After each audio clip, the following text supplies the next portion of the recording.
Today I'm going to present a Comic Hero Throwdown Showdown fight, bring you comics news, and reveal the books I bought this week. How y'all doing? I'm Victor, and you are watching the Comic Hero Show. Now kick that logo.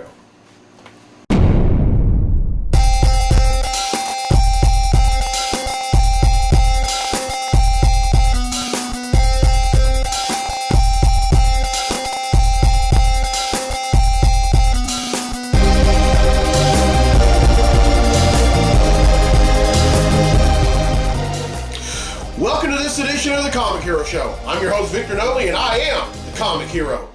The summer of superheroes continues. In this episode, I'm going to be paying tribute to the King of Wakanda, Black Panther.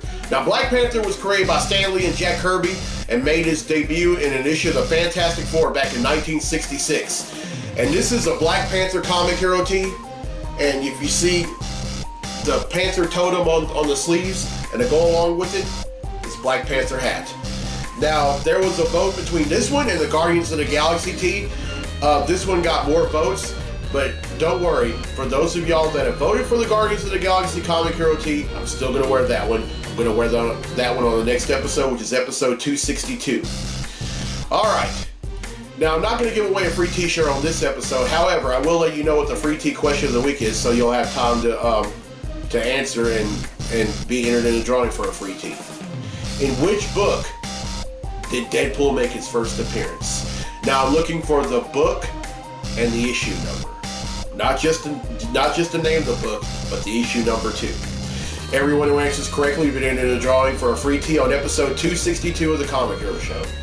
Now, D'Angelo Blue from Youngstown, Ohio has requested a Comic Hero Throwdown Showdown fight, and this is a fight that goes from dimension to dimension to dimension.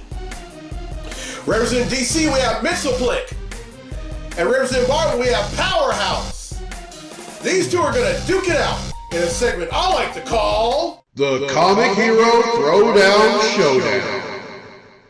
Welcome to the Comic Hero Throwdown Showdown. Today, it's Mitzelplick versus Powerhouse. Mitzelplick possesses reality manipulation, teleportation, not bound by third-dimensional laws, can alter 3D laws in a manner that resembles magic, the ability to break the fourth wall along with retconning abilities, near omnipotence, omnipresence, and near omniscience. Powerhouse possesses matter and energy manipulation, energy projection, psionic abilities such as telekinesis, telepathy, astral projection, and precognition. He also possesses teleportation, immortality, and pocket universe creation. Who will win? Powerhouse understands that this isn't going to be an easy fight. For good measure, he shuts his mind off from mixing. He relies on his other abilities until the time is right to use his psionic abilities. Mixie shuts down everything Powerhouse uses and turns his hands into oversized cotton balls. Mixie then says, "I guess you're not much of a powerhouse without your powers, eh, Powerhouse?" Franklin replies, "I don't have to beat you in my hands, you little twerp." Powerhouse then unlocks his mind and telepathically forces Mixie to say his name backwards, causing him to return to the 5th dimension. Powerhouse's hands turn back to normal. Powerhouse wins, and that concludes this fight on the Comic Hero Throwdown Showdown.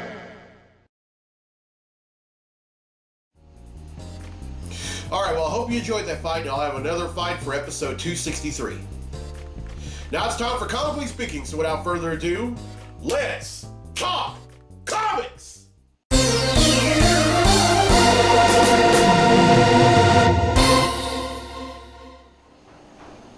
Alright, there are 3 things we're going to talk about in this segment of Comically Speaking, and the first one is the news that legendary filmmaker John Carpenter is going to be co-writing a one-shot for DC called Joker, Year of the Villain. Now, for those of y'all who don't know who John Carpenter is, as I said, he's a legendary filmmaker. I mean, he's come out with movies called, like Halloween, The Thing, They Live, The Fog, and Escape from New York. And for him to be co-writing this, I mean, this has to be a must-read. I mean, and the other person that's writing the book is Anthony Birch, and it's going to feature art by Philip Tan and Mark Deering. And now I'm not one to really read anything that has to do with villains, especially the Joker. But I think I may give this a ride. I think I may pick this up. But Year of the Villain, let me explain what Year of the Villain is. Now, Year of the Villain started out as a one-shot that DC came out with 2 months ago as one of the books featured in for Free Comic Book Day. I happened to pick that up, and it pretty much talks about Lex Luthor convincing the whole world that villains are a lot more rational than heroes. And then he leads people to believe that he killed himself, but what really happened was that he turned himself into a half human, half alien hybrid. And now the humans believe that the hero. I mean, now the whole world thinks that the heroes are the villains and the villains are the heroes. And the Justice League have recruited. Now, I just read a miniseries. I mean, not a miniseries. I just got caught up with the Justice League series. It's a story arc called Apex Predator, where the Justice League have recruited everyone in the DCU, all the heroes in the DCU, as well as every hero in the DC multiverse to take down the Legion of Doom, and then the Harbinger of Doom herself, Perpetua.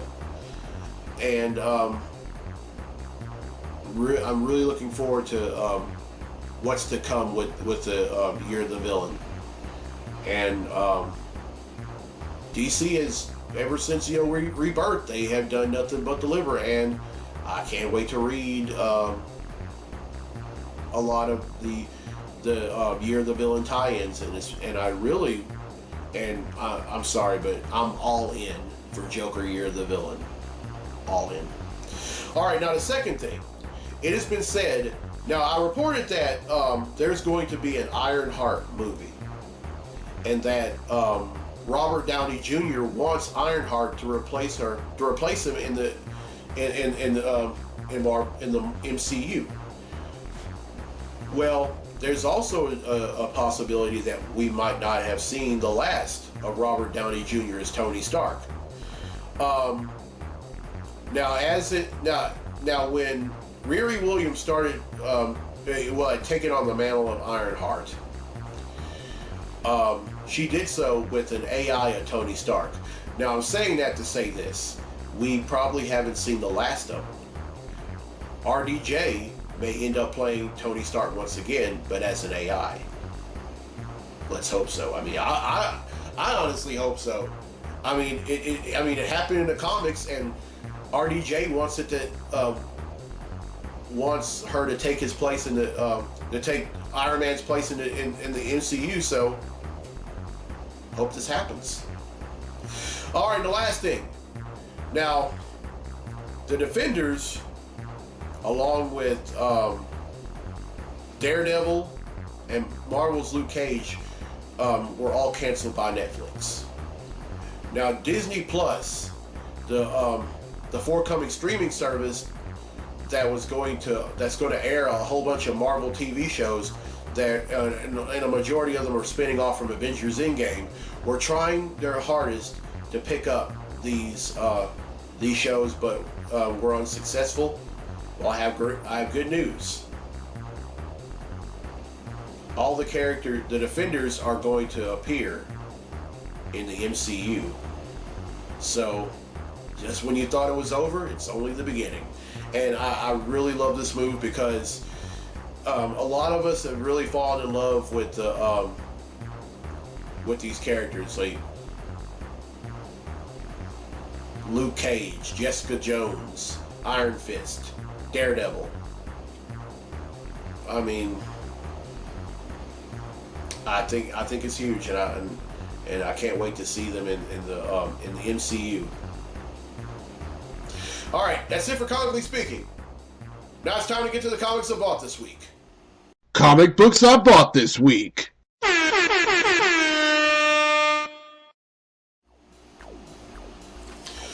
All right, first up It's Friendly Neighborhood Spider-Man number 7.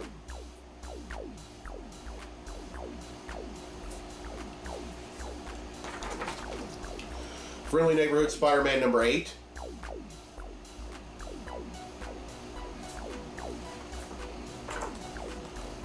Thor number 14.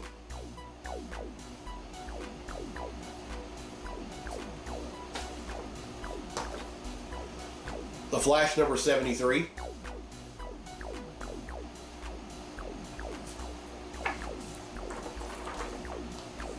The Superior Spider-Man number 8.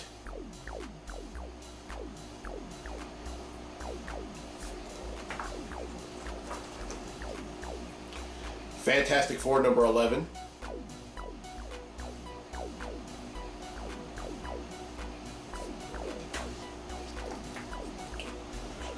Detective Comics number 1006.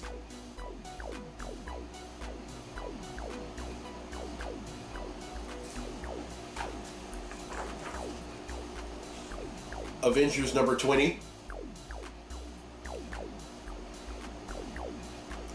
And finally, The War of the Realms number 6. Alright, that's 9, which brings the total number of comics that I bought since December of 1997 to 9,433.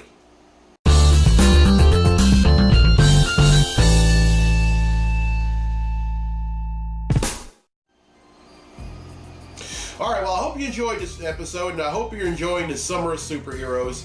And it's only going to get better, folks. I have so many shirts that I've made. And here's the thing, I'm not done. But one thing that I realize is that there is a slight chance that despite the fact that I'm doing 2 episodes a week, I might not be able to feature every shirt. So what I'm going to do is after next month, every episode after the month of August, well, not every episode after the month of August, but in one episode in the months to come, starting in September, I'm going to wear one superhero tee. One superhero comic hero tee in each month. Now, I don't know if I want to do that for Christmas. I mean, that's kind of up in the air right now. But I mean, there are so many shirts that I've done, and also there are so many shirts that I want to do. A little funny story here. I actually folks that when I started doing the show, and like my shirts started becoming real popular, and I started doing the free tee giveaway. There were folks that were saying, or well, rather asking me, why don't you make superhero tees? And I kind of shrugged that off, but then superheroes are in comic books, and comic books are the subject matter of the show. So, and in due time, I started being very serious about it, and now here we are. All right, but here's the question for a free tee for episode 262, which is the next episode I'm doing. In which book did Deadpool make his first appearance? Now I'm not only asking for the book, but I'm also asking for the issue number as well. And everyone who answers correctly been in the drawing for a free tee on that episode. And last I checked, I mean the number of people that have answered that question was close to the double digits. So someone's gonna win a free tee. It all depends on whose name I draw. All right, I'm Victor Nolly on the Comic Hero. I'll see you for episode 262 later this week. So until then, be safe, be blessed, be a hero, and Wakanda forever.